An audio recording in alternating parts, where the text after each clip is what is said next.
Hi, this is Dr. Toby, your host on Health and Wellness. We're honored, we're privileged to invite you to join us on our show this week with Dr. Danielle Parker. Dr. Danielle Parker is a hospitalist in the city of Jackson, Mississippi, and she trained as a family physician.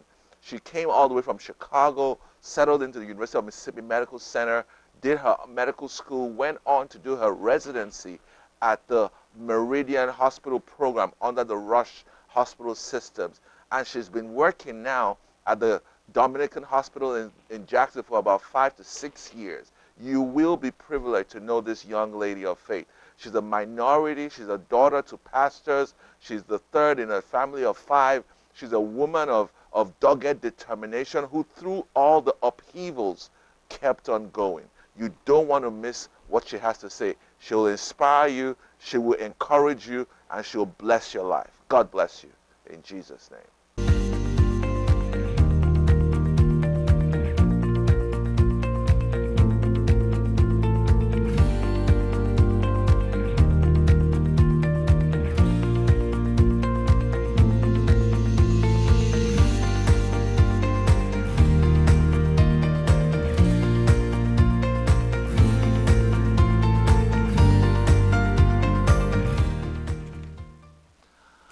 Hi, this is Dr. Toby, your host on Health and Wellness. Thank you for joining us. We have Dr. Danielle Parker with us. Don't touch that dial. She's going to be sharing with you her experience from the University of Chicago to the University of Mississippi, transitioning as a biomedical scientist to becoming a medical student, in between working, getting a master's degree at Mississippi College, and eventually pursuing her dream of being a family physician by doing that at the Meridian Family Medicine Residency Program. And then now she's working as a hospitalist at one of the best hospitals in the city of Jackson. So we're proud, and we're so grateful to have her with us on the show, and what a pleasure to have you on the show. Thanks, Danielle, for coming. It's a pleasure being Real here. pleasure, yeah. So I know Danielle's parents, Apostle and Pastor Mrs. Parker. They pastor a church in Jackson, and her father is a real stellar man of God. Same with her mother. Stand up for the Lord, stand up for the things of God, and they've always been a defender of the faith. Every time we've needed to galvanize the troops in the city of Jackson to take care of things, her father and mother have been instrumental to making those things happen. So that's how I got to know Danielle, through her parents, and over the years she's matured into a physician of her own, and we're so proud of her. So first time I met your dad, I think we were trying to put together the Billy Graham coming down to see the Perkins. Well, Okay. so Perkins Foundation was a associate of Billy Graham, and there was this thing we were doing. He was going around trying to get people together to do an outreach for the city. We were doing it with the Miss Kelly and a few other pastors in the area. Yeah. And her dad is in his 70s, I can say that. Yeah, he is. But he's still very, very energetic And active, yeah. and very, very It's probably not going to active. change anytime soon. And so I was not surprised to hear today that he's a Marine. Yeah. So he's obviously a man of a lot of guts, a lot of guts. What is interesting about Danielle, is that she was a pastor's child, and now she's a medical doctor. So we're going to be talking about faith, family, and fortune, and how that intermix works. So let's talk a bit about your family, okay? Okay. So in your family, you're the fourth child. You said it was a blended family at the onset. He was. You have one nephew. I do. I have a nephew and a niece. Okay. Yeah. Mm-hmm. So your brother in California has a. He has a daughter. Oh, okay. Awesome. Okay. And how's the family network? How's the interweaving in the midst of a blended family now, 30 something years later? Have you been able to cement the family, or because I have viewers who are coming into that same thing, as they get older, is it something that you get closer, or do you get further apart because you're blended? I think you have to work at it, and it actually was more so. It's most on the distance that actually keeps us from being as close as we want to be. I know my older brothers, I might see them a little bit more because they're in Atlanta, right? I can go to Atlanta, it's not too far. My brother that's in California, though, it's been hard to see him as much as I'd like. So we do a lot of, we have a family group text. We do a lot of that. That's kind of how we keep in touch with each other. And we do a lot of FaceTiming. We try to plan things. Sometimes it doesn't always work out when there's so many people. But we try to plan things where we can all get together. But I think it's just an effort. What I mean, you have to really just kind of put in the effort. And then also, as with everything, meeting people where they are. So, trying to understand that one might have a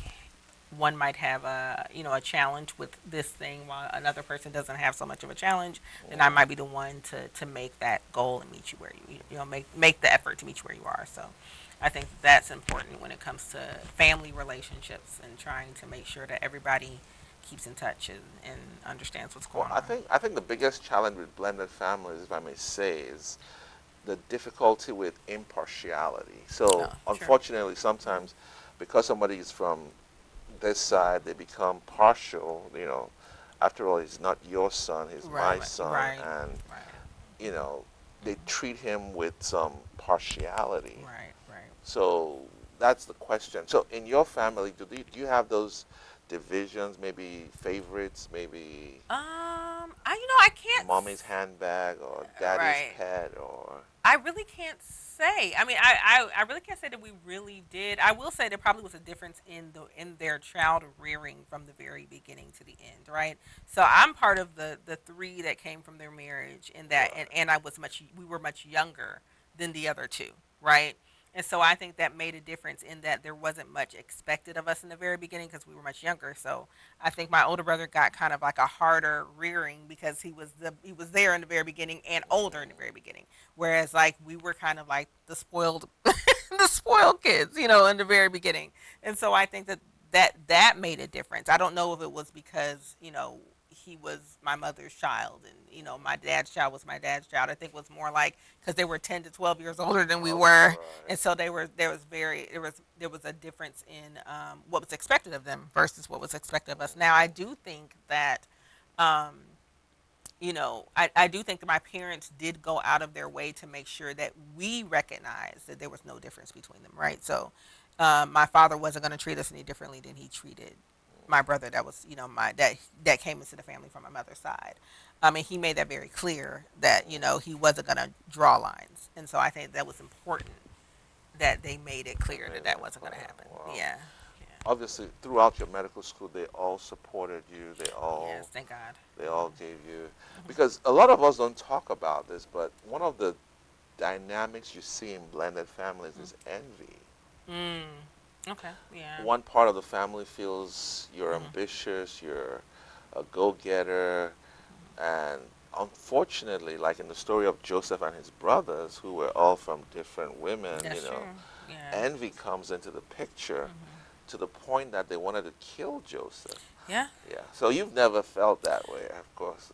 And you know what? I've never felt that way, and I think it's because like I said, my older brother was like my second father. So the way he looked at it, he was like, this is like my child getting her dreams, like going to get her goals. So he didn't see it. I mean, as far as I knew, as far as he let me know, he didn't see it as me, excelling and him being envious of me excelling. It was more like he was egging me on, like this is like my child. I changed her diapers. I Right, babysat her. right. Like I want her to be And on the day you successful. graduated, they were Mm. all there to Yeah, they celebrate. were all Yeah. there, and he made sure to be here. And Hmm. so so I mean I've never felt that from him. It's always been like I'm proud of you. I want you to go on. I want you Hmm. to get what you need. So Wow, awesome. yeah. So you had a very interesting looking through your resume. Mm. You spent 2 years working in the lab. What did you do exactly Um. before So you went into postgraduate school? so I did. I started off working in the lab while I was in graduate school. Okay. And then I did a year in between graduate school and medical school. And what I focused on was I actually worked with lab rats. And so we were focusing on the effects of spironolactone on pulmonary fibrosis at the time. Oh wow. And so we were doing all types of things. Like I was in charge This was of in Michigan, in Chicago. no, this was actually here. This was Okay. in at the VA. Really? Yeah, I worked with Dr. Celso and his wife. I don't know if you remember them, and Dr. Bagat. I believe he's Endocrinology. endocrinology and Okay. pulmonology. Yeah, exactly. It Okay. was more Dr. Bagat. He's a pulmonologist. So I worked with him and his wife, who was a PhD. And so I did a lot with lab rats. In fact, I have a couple of scars to remember. Yeah, I've been Oh, the bitten by. bat, the rats. Oh, I've been bitten. wow. Yeah, so I was in charge of like kind of taking care of them and doing the actual lab test and research and keeping track of all of that, and then actually coming up with our data and interpreting data, and then I actually did my own little project as well. So I mean, I learned a lot Oh, working in that wow. lab.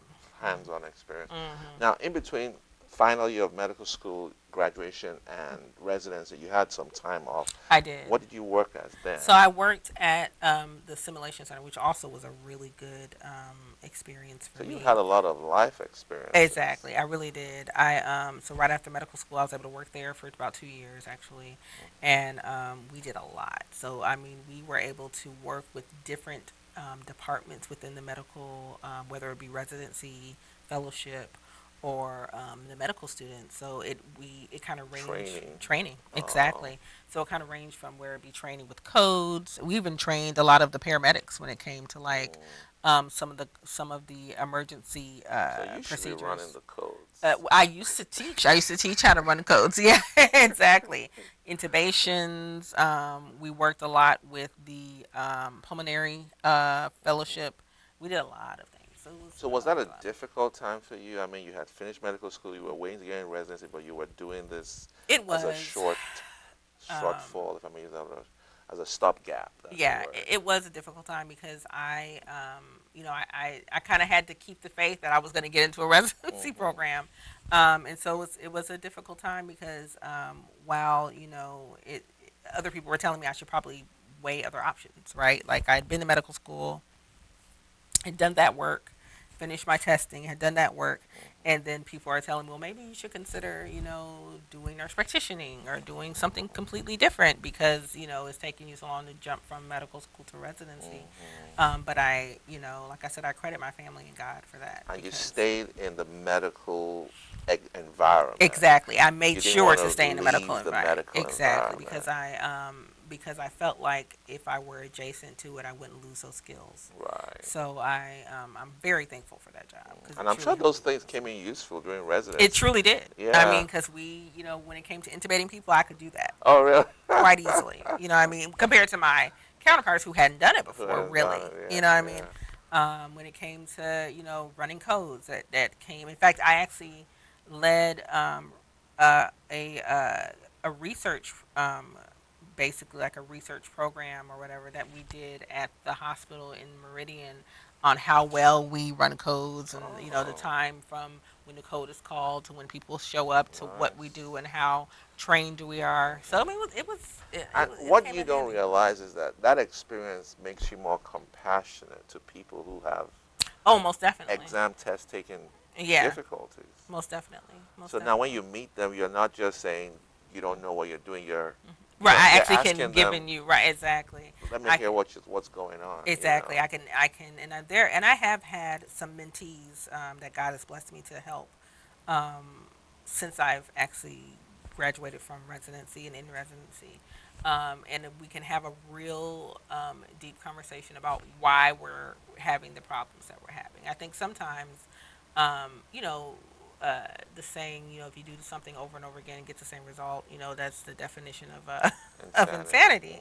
And I think sometimes we look at other people doing things a certain way and feel like, well, we should be able to do that a certain way and get the same result that they're getting. When I think sometimes we have to kind of take a step back and focus on why we're having difficulty with this and maybe we need to approach it in a different way. And everybody is different, right? Everybody approaches things differently, learns differently, and I think that's something I had to learn, and that's something I always tell other people who are having the same problems. Like it may be that you're doing this wrong in the wrong way. Just because 80% or 90% of the people study this way doesn't mean this is how you That study. you should study. Exactly. Right, right. So And and a lot of people don't take this for they don't take a lot of credence to it, but the fact that you're the first physician in your family, think about it. There was nobody else for you to go and ask. exactly. There was no aunt, Yeah. uncle. Right. You literally were blazing a trail. Yeah. Yeah. And God is Like I good. have two older Yeah. brothers who are doctors. I can Mhm. easily pick the phone and ask them anything about What's going? Yeah. what this biochemistry is ridiculous. What's this? You know, Mm. and we don't like to ask strangers because we don't want people to know what we're going through. Exactly, You especially in know, medicine. you know. Especially in medicine. Yeah, that is. So I wish that wasn't a thing. so you had a unique situation because you were the first in that line, and Right. you had nobody to talk to in that Very area. true. Yeah. So but God brought you through it, and He God did. brought you to it. Hmm. And I think God brought you through it for a testimony to Yeah. show people that with God all things are possible. The power of prayer, the power, because it's not easy hearing those negative comments Mm-mm. telling you to go do something else that's not your Right. dream, Exactly. and still gritting your teeth and saying, Right. I'm going to pursue my dream nonetheless. Yeah, I mean, Some will it's call you very hard. stubborn, some will call you proud, some will Crazy. call you crazy. Right. Exactly. It's. I mean, I've heard it all, and those people weren't coming from a place. I Most know. of them were not coming from a place of ill will. They were Hmm. trying to help me in their Trying to make her mind, help, right? but I knew that that wasn't what God had for me. So Hmm. I Let's go back to continued. this calling. You said Hmm. God called you to be a physician, Hmm. but you never elaborated on it. Was it a vision in the night? Was it a word like Nebuchadnezzar, where God wrote with his finger on the wall? Oh no, I think for me it was more a collection of experiences in my life that made me feel like this is where I needed to go. And when I say that, I mean it's more of a passion that just never went away, right? And I mean I've had other things that I was interested in, and I mean I'd had times when I felt like maybe I should do other things, right? Like I've always loved to write. At one point I wanted to go to school, to seminary. That is still something I'm kind of interested in. So I at one point I did seriously think about doing other things, but it was just always this passion that I could not get away from, that I felt like God was really just speaking to me like this is where you need to go. Um, and it was heavier when things weren't looking like that's where I needed to go, right? It's easier to follow a path when everything is looking right. But in those times when things were more difficult, that's when that passion kind of screamed the loudest for me. And so I just feel like that was God kind of just, kind of guiding me and telling, So just your showing me passion this is for where I need to medicine go. has nothing to do with your parents' medical conditions. I know your mom had some head Both of my surgery, parents and have had, your yeah. dad had multiple. So So it wasn't because you felt I can do something for my parents. I not can take totally, care. no, Okay. but I mean that was part of it. I do think and actually, what's interesting is they had their most difficult medical times, times with their medical conditions when I was going through the stuff, when I had my most Medical difficult school. times. Yeah. So Wow. like when I was in medical school and when I was trying to get into residency, those are the times when my father had ended up having a tumor on his brain that we ended up having to address, and when my mother ended up having um, a kidney tumor that we ended up having to address. And it's just so many things that were happening at the At the times same when I was time. having when in it, and I, at the time, I guess I couldn't really separate it because I had to be, involved in But it every way that also I can. reinforced your desire. You saw Exactly. that this is what I want to do. Exactly. I want to take care of people like that. Wow, Exactly. that's great. Most definitely. Hmm. Most definitely. So faith, family, and fortune. So today Hmm. you're standing at the threshold of life, and God has blessed you. So in the United States right now, there's a new thing that we call medical marijuana. People are Hmm. prescribing it for people who have different needs, and a lot of your colleagues are going to come and talk to you about it. You're going to hear it in the medical society meetings. As a community, the Mississippi Medical Association has come out against it because we feel the evidence is still not that strong. Hmm. So just wanted someone, I wanted to get your opinion as a child of a pastor, as a hospital, as a family physician. Where do you see this going in the future? How do you see yourself practicing in this climb with medical marijuana being a topic of discussion amongst doctors?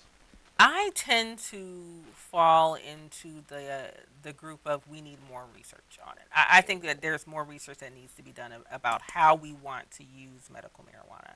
I think right now it's just too loose, to be quite honest with you, and it's too easy to use it for recreational uses other and not in for medicinal uses.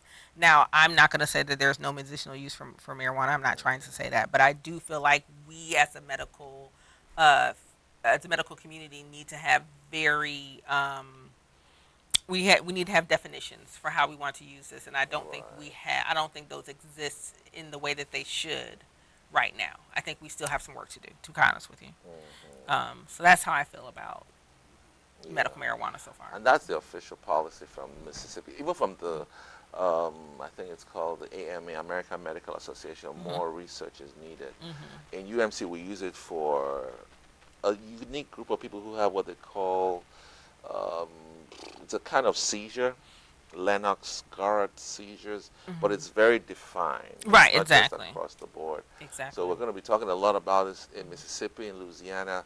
Hmm. A lot of states just approved it for recreational use, Hmm. and we're going to start seeing an upsurge in the use of marijuana. But the most important thing is that the American Medical Association has still not come out in support of it. So this is Exactly. more of an economic decision than a Hmm. medical decision. Yeah, Because exactly. think about it, somebody's saying I need marijuana for pain relief. We have like 50 pain medicines that you can try. Exactly. Just try them one after the other. Right. Why are you picking on this one that Exactly. maybe has least evidence to prove it? Right. And then also I think we're not it's almost as if we haven't really considered the the effects of marijuana that we know very well are negative effects of marijuana, Hmm. and how that is going to play a role in the future, once we have made this such a universal thing. So I mean, I think Hmm. that we're probably going to see more things in the hospital that we're not used to seeing as much Right. of. Let me ask a few questions about being a hospitalist. And this is not to sound derogatory, but Hmm. a lot of people think that hospitalists can become literally errand boys for specialties in some places. For Mm. example, you basically are told what to do by the GI, by the cardiologist, by the pulmonologist, and if you're not careful, your self worth, your self esteem can be looked down upon, especially Mm. if you're basically just doing what they tell you to do.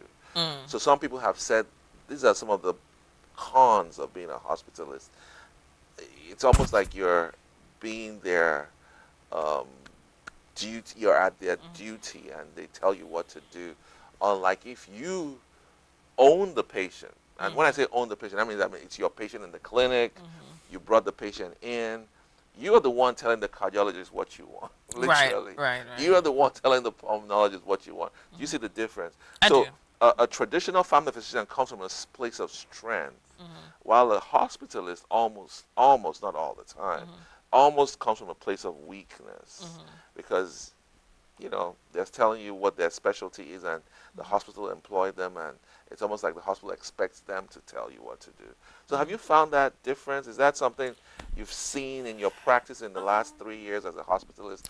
I mean, do you think, is it actually an issue amongst hospitalists that people look at you as more of, you know, taking instructions from other specialties rather than taking initiative on your own? It's just a thought. I just wanted to get your comment. so I this is not that has not been my experience. I will say that. I feel actually that it's a little bit of the opposite. And when I say that, I don't mean that, the specialties are telling that we're telling the specialties what to do. But I do feel that once I have consulted a specialty, that they actually expect for us to have done a certain amount of things before they get on, right? So like if I have a patient who comes in with chest pain and I immediately say, "Oh, chest pain, let me get the cardiologist on." That cardiologist might be a little upset that I haven't run all these Oh tests, that I haven't done all these things, that I haven't done a yeah. bit of a workup before I get them on. And if Right. and if they feel like they shouldn't be on for this, they will Hmm. say, Right.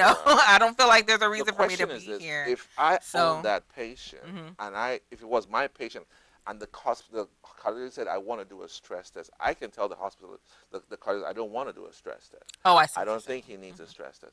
But it's harder for the Mhm. hospitalist to impose his medical wishes on Okay, the on the cardiologist, cardiologist. which is, I mean, and I guess to a certain extent, maybe that is true.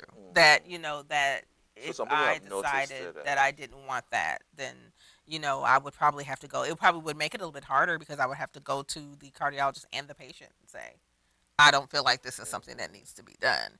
And the patient not knowing me from outpatient, right? That I haven't been their doctor, that would make a Right. So difference, that right? confidence in Right. your In relationship exactly, that would make a make a difference. so Whereas if I that's had been their doctor yeah. outpatient, I could see that. Where I've been their doctor outpatient, they might be more confident Mhm. in what I'd have to say on the issue. So there's pros of the hospitalist, Right. there's cons. So Mhm. it's a matter of what you choose and what those, anybody who wants to have a long-lasting relationship Mhm. will do the traditional approach. If you Right. want to stay connected to that patient, I'm sure Yes. there are people you met in the hospital and like, oh, I wish he was my patient in the clinic. I have been asked many times if I have a clinic. Yes, yes. So I do that part of it, and that's the part I do miss. That is a part that we don't have. Is that's the long term relationship with our You know, patients. and Yeah. so some of us love the relationship part. Right. You know, Right. I mean, we hate it when they call us on our cell phones and text us. Mhm. I'm sure you probably never had a patient call you in the last two, three No, not in years. 2 years. Not in the last Yeah, 2 years. but when you have patients in the clinic, somehow, somewhere, Right. they get your number and they Mhm. figure out how to reach you at the most odd Right. times. So, yeah. So, but anyway, there's always pros. There's always cons. One of the pros of the hospitalist is you get time off a week at a Mhm. time. A whole week is off. You Mhm. earn a whole lot more than the traditional. I think everybody's different, It's but starting to be. It's starting to equal out, but yeah, oh we do. really? Yeah, I think because there's such a need for outpatient Oh, family medicine doctors that is starting to it's come up a starting to bit, come but up. not it's not equal yet. But yes, it's starting to come up a Right, bit. right. Yeah. So And the this, yeah. and I was going to say the other plus, which kind of comes with the not having the relationship with your patient. But when I am done on my seventh day, I'm completely done. Right? No notes, no calls, no.